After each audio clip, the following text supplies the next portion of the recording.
Here we go, Believe Nation. It's time for another live. We're going to be doing some... Oh, hold on. Let me put it in here. Put your questions in below. Put your questions in below. We're ready to go. Hold on. Let me pin that.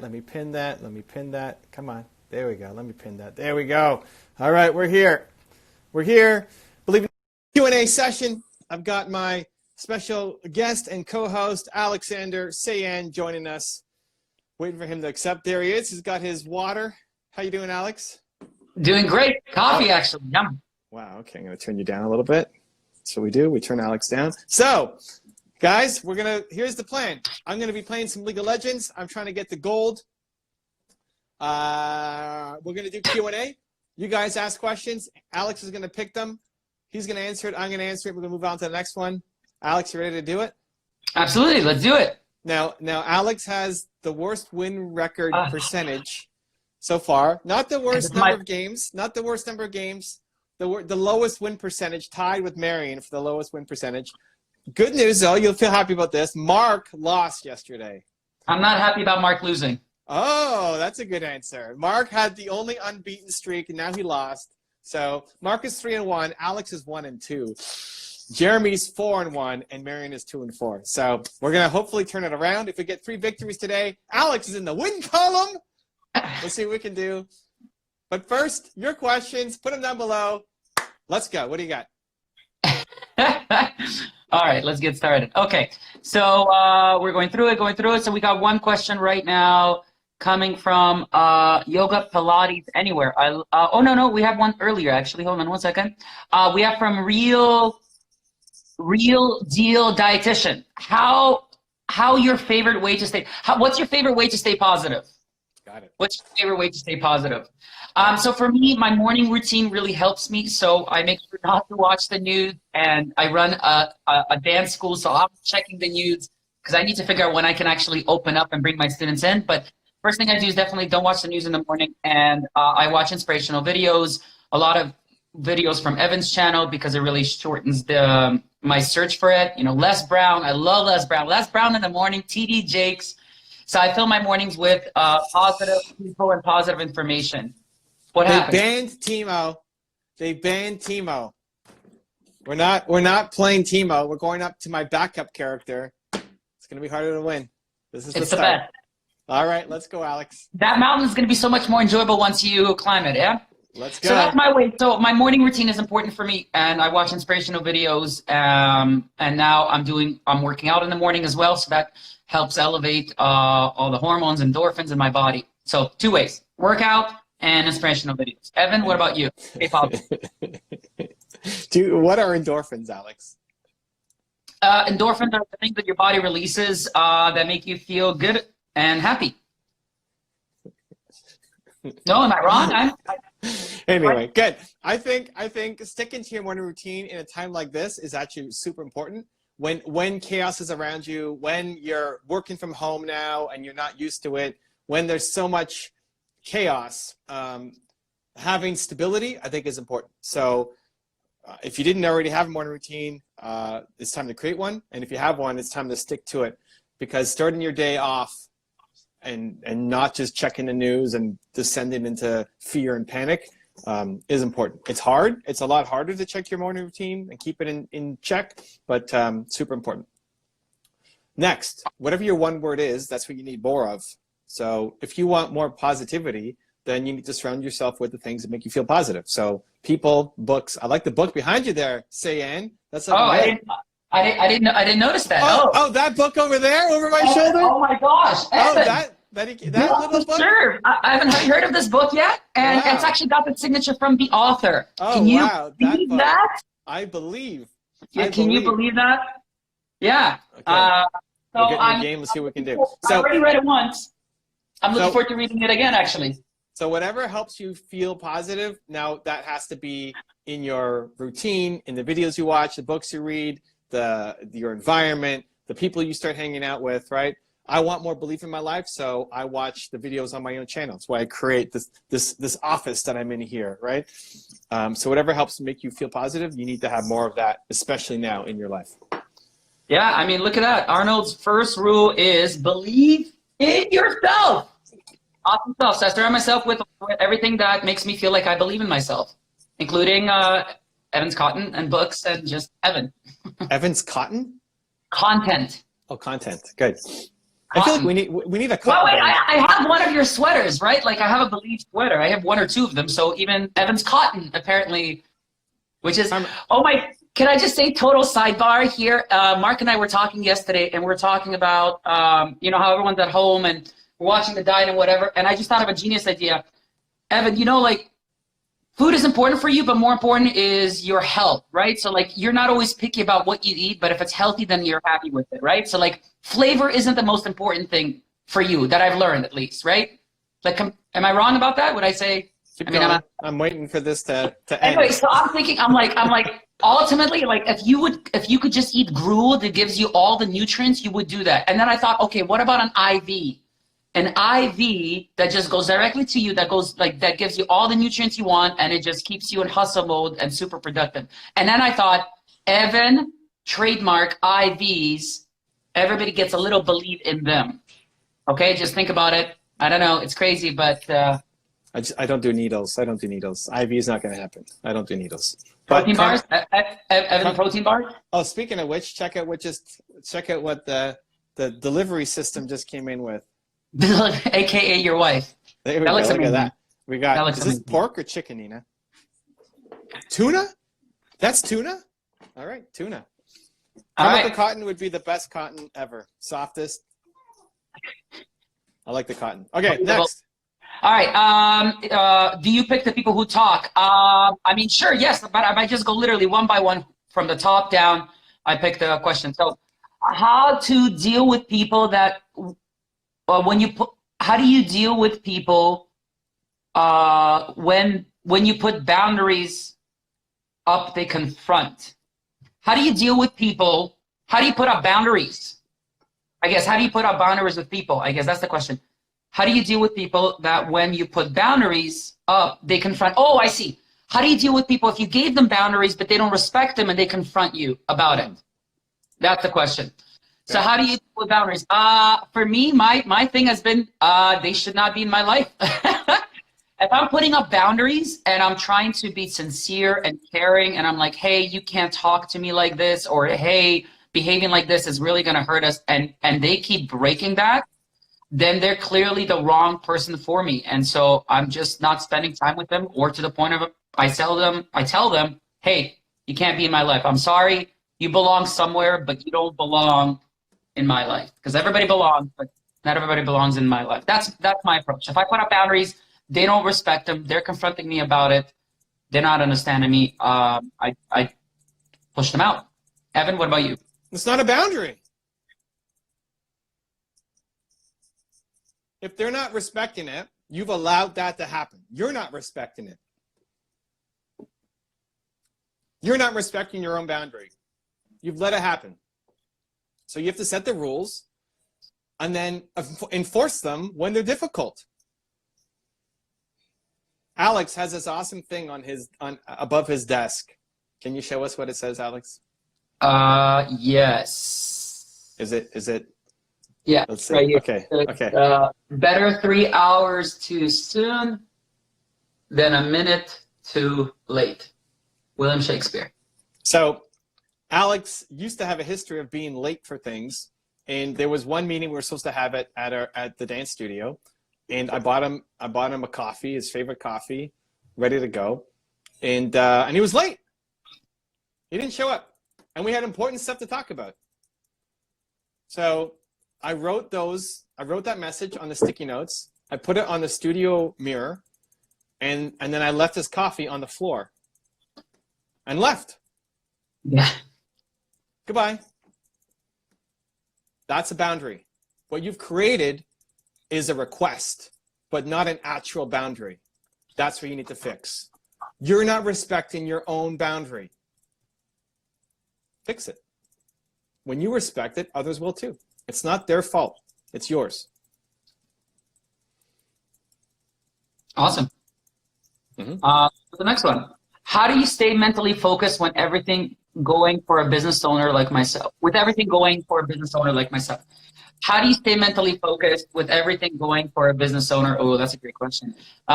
So for me, my thing has been, I'm looking at all the things I've been putting away because when the business was running, I was focusing on building other things. So for me, with the school, right now I'm focusing on making videos, instructional videos for students. So this is something that's been on a to-do list for a long time. But with me teaching 4 or 5 days a week, me running socials, nighttime, daytime life, training instructors, a lot of stuff that's been sort of went by my first priority. Now that the studio is closed right now, we're off, hopefully not too long, we're off. Then I'm like, okay, so what can I do now that I was putting off? And so one of those things is video. So I've scheduled for this Saturday and Sunday for a videographer to come in and us to spend 2 whole days on shooting those videos. But basically it's now, like if we get started in 3 weeks from now and you open up your business, are you going to come in the same place that you were before you closed down? Because for me, my biggest insecurity is if I take a break for 3 weeks, I'm not only going to stay where I am, but I'm going to go backwards. Because if you're not growing, you're kind of declining. And so I'm looking at all the to-do lists I've been putting off. And, you know, for whatever reason, making excuses because I don't have the time. Now I have time. So what's my excuse now? No excuses. And so now I'm doing the things that I was putting off. So that's my approach. Evan, what about you? How do you stay mentally fit with everything going on? So I died. My teammates died. We're losing badly so far in this game. This is not the start that we needed, but we'll see what happens. Faith and trust in the Alex Mojo magic to make stuff happen and pull out a victory, because this is not looking pretty. So one, it's having a fair and actual honest assessment of what's going on. Not making it worse than it is, but not also just saying everything's going to be all right, right? Most people are panicking and in freak out mode, which isn't serving you. So what's a fair and honest assessment of where your business actually is? Toronto Dance Salsa is in a lot worse situation than my business, right? I'm running my channel. I'm making my videos. I mean, I'm still doing stuff. I'm not speaking. That sucks. All my speaking gigs got canceled. Okay, that's not the end of the world. I'm still able to make content. I mean, CPM rates have dropped. Views are stable, but there's not as much ad dollars. But my business isn't as struggling or suffering as TDS, where we can't have classes, right? Like, what's a dance studio when there's no classes because of social distancing, isolation, both, whatever. So it's what can you do? Like an honest assessment of where you're at. Alex sitting there and checking the news every day is important. Alex sitting there and checking the news 100 times a day is not going to serve anything. Not enough's going to change. It's just going to lead to more chaos and panic, and it's not going to help him do the things it needs to do, right? So living in fear and panic and chaos is not going to help you. So you think, what can I do? So Alex is going to make videos. Alex is going to, we're looking at moving it online. Some of our courses and programs, that's what he can do. Focus on what you can do. It's not going to last forever, but you can use this time to get ahead on things.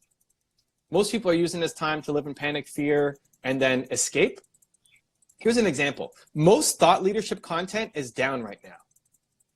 If you look at most people's channels, Tony Robbins' channel, Brendan Burchard's channel, Dean Graziosi's channel, like all of the thought leaders. I haven't seen Les Brown's channel, although he doesn't have a ton of content. Most people's channels are down right now. Down. You'd think that it'd be up, right? People are at home. They got nothing to do, right, except panic and freak out. Even if they're working from home, it's not massive, productivity. So what are people doing? They're not watching educational videos. Now, our channel is a little bit up, which is great, but we're making educational corona videos right now of how to handle the coronavirus. Most people aren't doing that. So you think, what are people doing at home? They're either consuming entertainment. Netflix is up like crazy, right? Entertainment channels is up like crazy because people are just ignoring what's happening, trying to shut off the world, and pretend like their world doesn't exist right now. or they're consuming news channels. News channels are popping off hard right now. Look at your YouTube feed. It's going to be some organization. Like when I see it, it's the Prime Minister of Canada making announcements. That's always trending because we're in Canada. But the top trending are often just news stuff. So people are bombarded with news right now and entertainment, but they're not consuming content to actually make them better. I think it's a big problem. I was shocked. I was shocked at how few people are using this time right now to actually invest in themselves and get better at something. This is your chance. You have to hustle while you wait. Most people aren't doing it. And so you need to come out stronger than what you came into it with, right? You need to come out stronger. What does that look like for you? I'm really shocked. My 2 cents? How are we doing in the game? We are 1-5, not great. Also not great because a lot of the people on my team were supposed to win the early game, but maybe lose the late game. So we'll see. Not a great start, but we're trying. All right. We're gonna spread. You know what? I'm gonna send my team. Believe, team. We got this. Okay. I'm putting some believe in the chat. There we go. Send some love to the team. That Did you might practice, make all the by the way? difference. We spoke about this yesterday. Did you practice? Did you get enough rest? Were you prepared for today's game? Well, you see, this is the thing. You didn't follow up. You know, like this is you got to take some accountability for this. I had a really rough night. Nina did not sleep well, and so I didn't. I slept a lot. I was in bed for a long time. I was in bed for 10 hours, something crazy. 9.5 hours. I can't do math and talk to you and play League of Legends all at the same time. It was a crazy long time that I was in bed for. So I ended up still being Tired. No, not tired. Awake, just in bed for way too long. Yeah, I don't have an alarm, right? I don't wake up to an alarm, and I don't. So sometimes that means I wake up at 7, and sometimes that means I wake up at 5:30, and sometimes that means I wake up at, I don't know. Today was late. Today was like 9 or something. I never wake up at 9. But I don't have anything important on my calendar until 10:30. So I had to rush to my morning routine instead. All right. Mm-hmm. So, Anna, are you well rested? Did you prepare yourself best so that we can win? But here's the thing. That's very post. Like, you got to be preemptive with this stuff, right? Like, if you actually wanted to win this, you got to be in there earlier saying, Evan, hey man, how you doing? Like, you check in at noon. Are you stressed out? Are you hydrated properly? Even before the game, you know, you're telling me you're doing it from home. Awesome. But like, do you have the fuel you need? Are you in the right, do we need to meditate together? You know, you set it up so that you get your best chance of winning. Because I'm the one who's playing. All right, fair enough. You're having an impact. Your vibe and mojo has an impact. Listen, I'm making you smile. That better have a great impact. Okay, let's go to the next question. So we got a question from Shano. How do you know if your lack of drive means a lack of self-discipline or a lack of passion? There's two reasons why you're avoiding it. One, you just absolutely hate it. Or two, you're afraid or uncomfortable with it, so then go and do it. I think that's a very Evan answer as far as right out of my playbook, dude. That's very much out of your playbook, yeah. All right, okay. But so my clear example. So for me, yesterday I did a cold bath. So I do cold showers. I haven't done a cold bath in a while, and I filled up the cold bath, and I'm standing there naked for 5 minutes, not wanting to get into the bath, and I'm staring at it because I'm like, I know it's cold. Why am I doing this? This is so stupid. And so there's hesitation, and the reason I do a cold bath is to help my muscles relax, and it's uncomfortable and all these reasons. So why I'm avoiding it is just because I'm afraid of it. I'm uncomfortable with it. So I'm like, stop making excuses. So I just went and I got in. So either you know if you're not passionate about it, or if you're afraid of it. If you're afraid of it, go and do it. And there's also an idea of micro and macro. Like, if you love what you're doing on the macro, on the bigger scale, right, it gives you purpose, then that's the thing you should stick with. Because like, not every email you're going to do, or not every, whether it's fitness push-up you're going to do, or type of exercise you're going to do, you're going to love. But If on the macro scale you absolutely hate what you're doing, then you need to also switch it.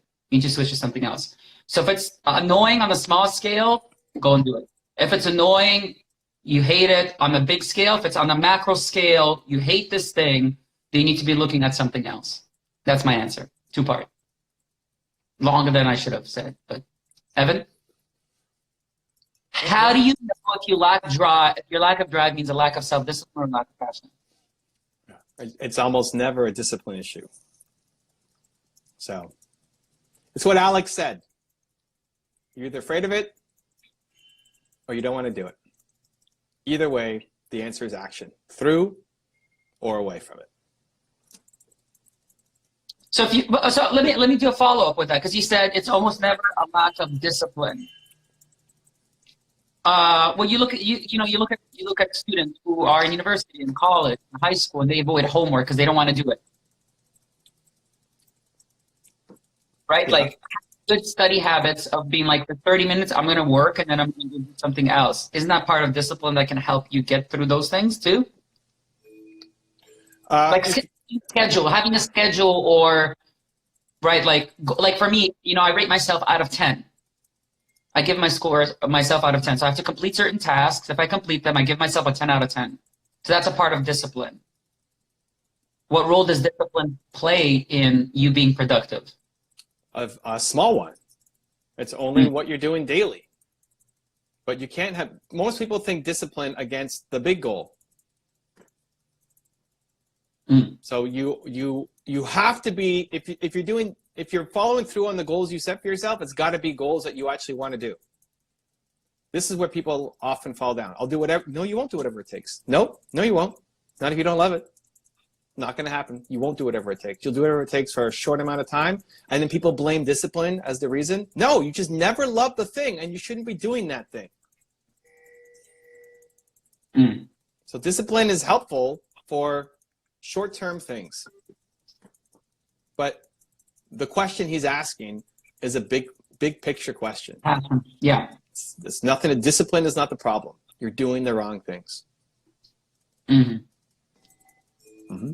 Right. So yoga, Pilates, anywhere. Oh, she or he is asking the question now. Okay, how to get courage? I need to move. I need to move countries. So you need to go to a new country. So how do you get the courage to go to a new country? And man, I wish my mom was here. She chose to abandon her country. We came here as actually as refugees. So we came illegally across the border. So we went from Uzbekistan in '96 to the United States for a trip. And then we crossed the border, gave ourselves up for asylum, and then we started that process. And I've had multiple conversations with my mom. And she said, I wanted a better life for you. So I think if I look at everything that I've done that's been really, really courageous, it's always been me focusing on what's pulling me and me not wanting to be in the place I'm at. More simple is this: go and do it. How do you get it? You just go and you do it. Because the hesitation is what's worse. The limbo, I find, for me, has always been the worst thing. Because there's like a million reasons you can focus on why something is going to not work out or be bad. And there's 2 or 3 reasons why something will work out and be good. So instead of focusing on the million problems, focus on the 3 things that are going to be awesome. And then go and do it. That's my approach. Evan? It starts with having a strong enough why. So why? Why does this matter so much? Right? People focus on the how. The how is almost never the problem. The how is a distraction. You just haven't decided that it's important enough to you. Why not? So there's 2 ways to do it. The first is project yourself forward. The first is try to think about a life of you not leaving that country. What happens?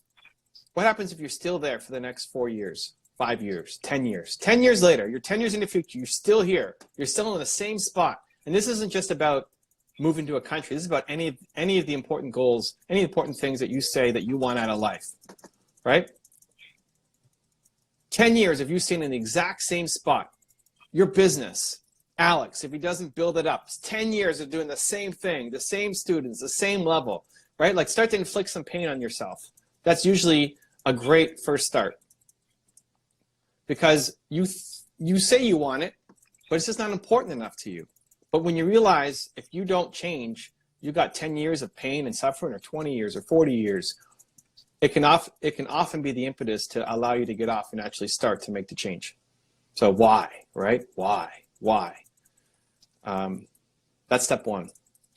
Two is to start teaching yourself that you do courageous things. You do courageous things. You love courageous things. Everything you want out of life is on the other side of you doing something courageous.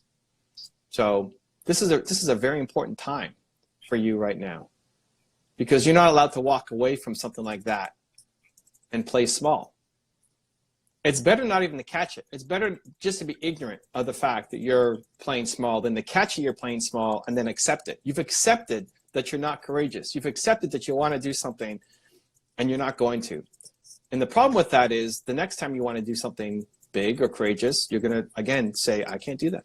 You're teaching yourself. You're reinforcing a negative habit, the negative pattern. That's what needs to be broken. So step one is figure out the why. And then step two is tell yourself, I do scary things.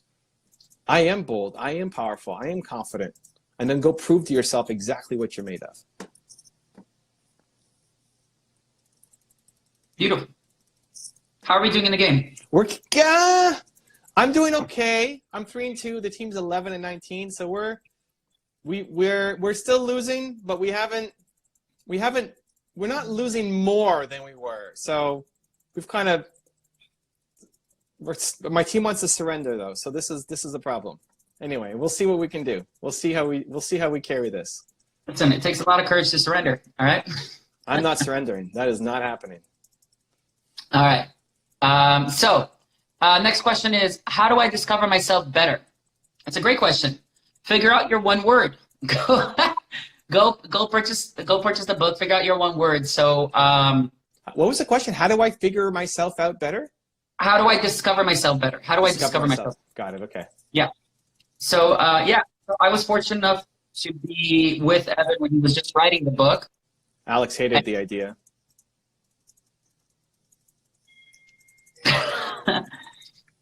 Anyway, but so I did the process when the book wasn't even published yet. And yes, I did not like the process and hated the idea.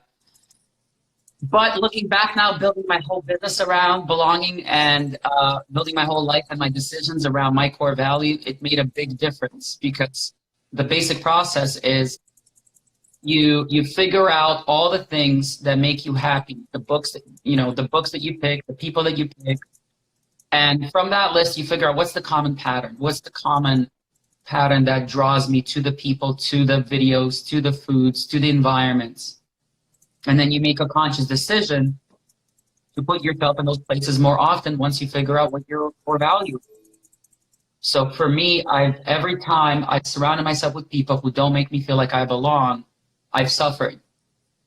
And before I could put sort of a label on that belong is the thing, I just felt like, the thing I would say was, well, the people are rude, they don't understand me. But what was deep down inside was, I need belonging from the people that I love and care about. And so figuring out my core value helped me discover it. Evan? I mean, hard to argue against picking up your one word. It's a great book. I don't know, but also this is a great book. I don't know if you heard, but Built to Serve, it's just been released. It's incredible. This is a good book too. I think you should get both. I like both. I would lean towards the second one, because it also includes your why, right? That your purpose comes from your pain, that whatever you struggle with the most is the thing you want to help other people through, and the exercises that go through that to figure that out. So I would recommend picking it up. I mean, not meant to be a sales pitch, but I think it could make a big impact. Anybody who's trying to figure themselves out, it's why I wrote the book. It's one of the most common questions that people ask me over and over and over and over again. So I thought, you know what? This doesn't have to be hard. People make finding purpose a difficult thing, and they think they have to meditate for years and journal for a decade. You don't have to. Not at all. It's not that difficult a process. There's easy tools. And so that's what I tried to build in Year One Word. So let me bounce off of that. So, you know, we're talking about purpose comes from pain. So for me, my pain was, you know, when I was younger, I didn't feel like I belonged. I felt isolated and alone and that nobody understood me and all this stuff. And now, so now through the dance school, I make sure that nobody gets left out and they all feel included. So, you know, if you look at someone, let's say if they lost a family member and that's been their biggest trauma, they lost someone really close to them, right? I've had a ton of conversations with students who have lost someone dearly and that they're still healing through it.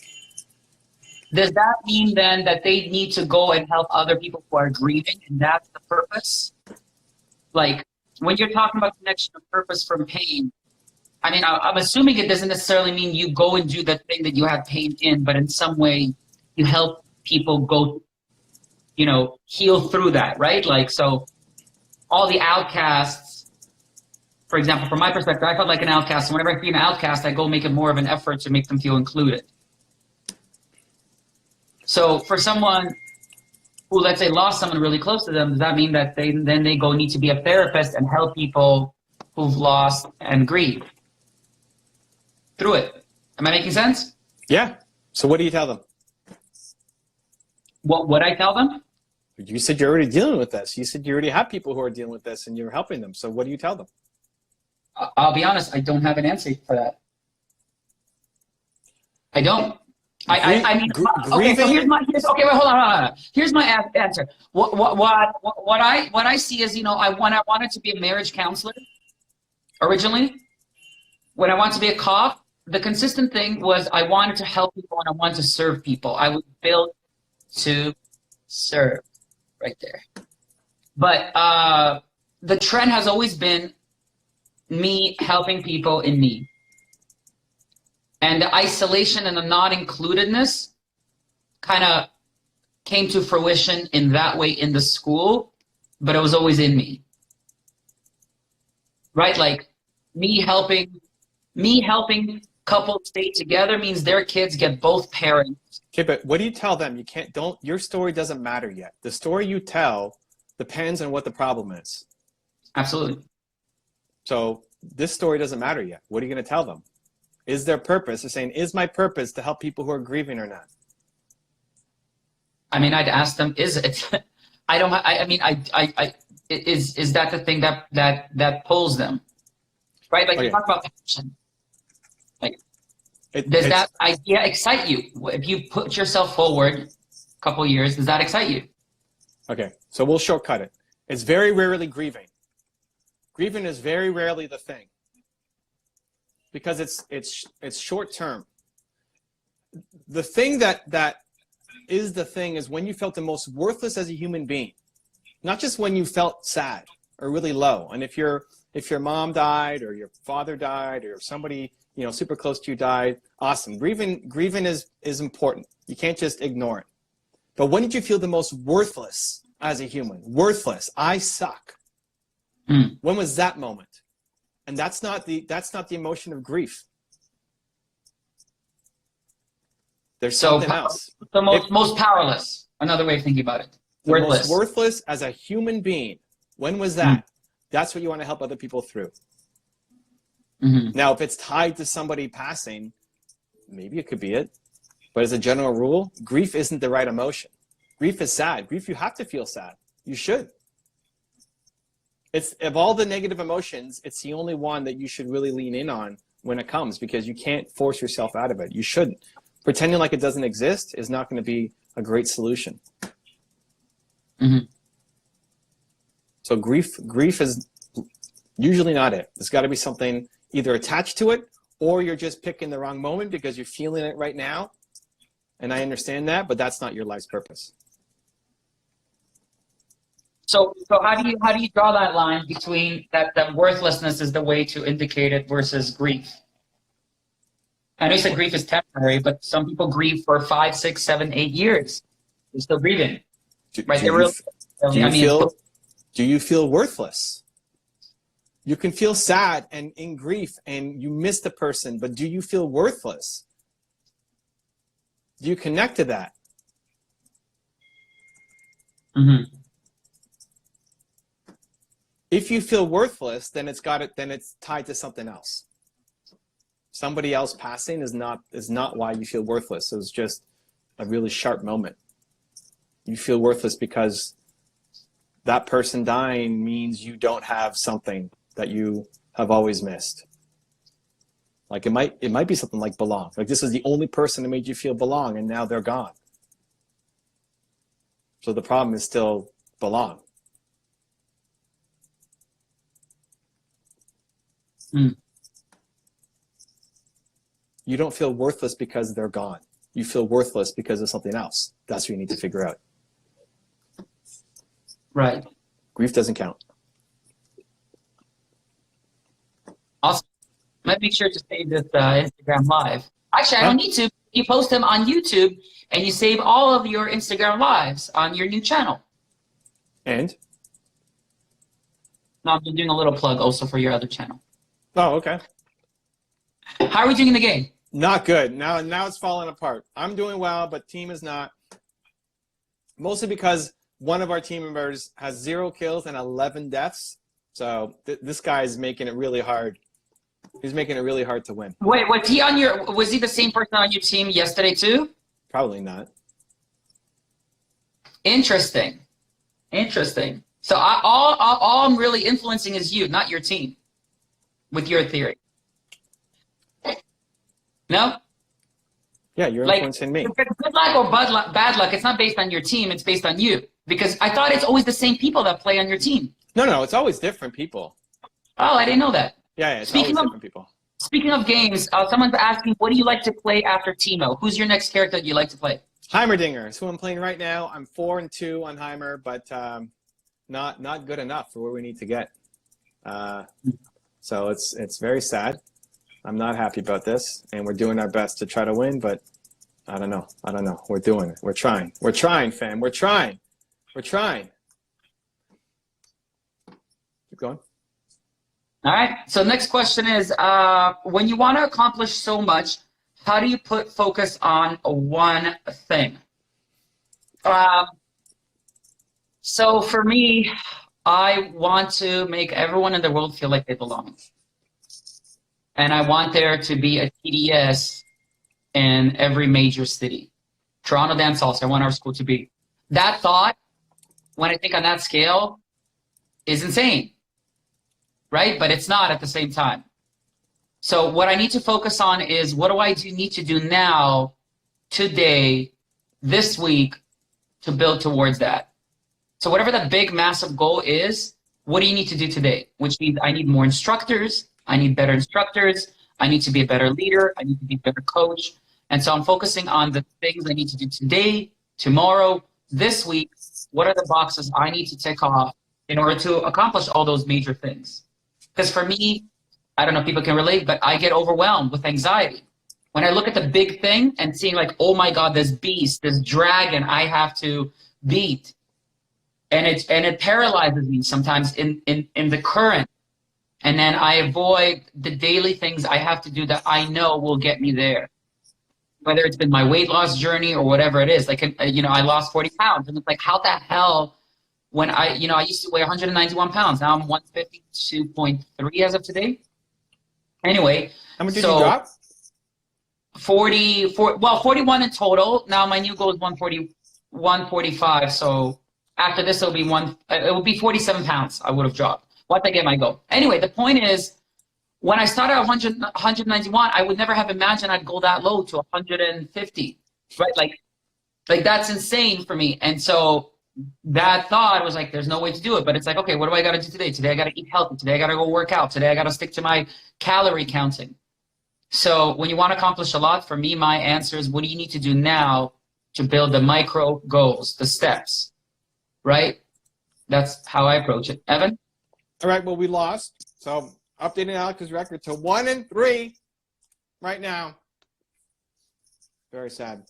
I think when you're thinking about the ideas you have in your head, how much of them, you have to understand how much of these are what you actually want to do versus what you're trying to avoid.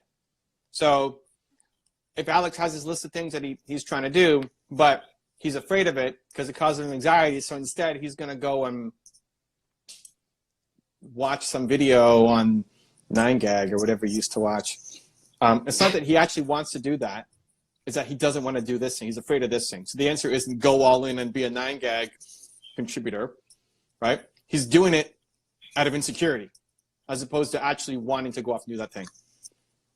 Where I think if you want to go off and do the thing, then you have to do it. You have to find a way to do it. So looking at what Alex does at TDS, he teaches salsa, but he also cares about helping people grow and develop. And so he can't just do one. If he's just teaching salsa without helping people learn and develop, he's not going to feel fulfilled. And if he's just helping people grow and develop, but he's not teaching salsa, he's also not going to feel fulfilled. And so it's in that marriage, that combination that nobody else is doing. That's where you actually win. So if you're being pulled in multiple directions and you love all the things, it's out of deep love that you want to do them. The actual answer is combine them. Be the first to actually combine those things. And now you're unique. Now nobody can touch you. If you want to learn salsa and come out a better person, Alex is the best person in the world to go and learn from. And if somebody else comes and does it as a strategy, they're going to lose. If someone's just copying Alex's speech or method, but it's not actually something they care about, they're going to lose. All right. Oh, Alex is frozen. Oh, no, he's back. Okay, so one game down. We lost. We're going to end this live stream. We're coming back. Game 2. Here we go. All right.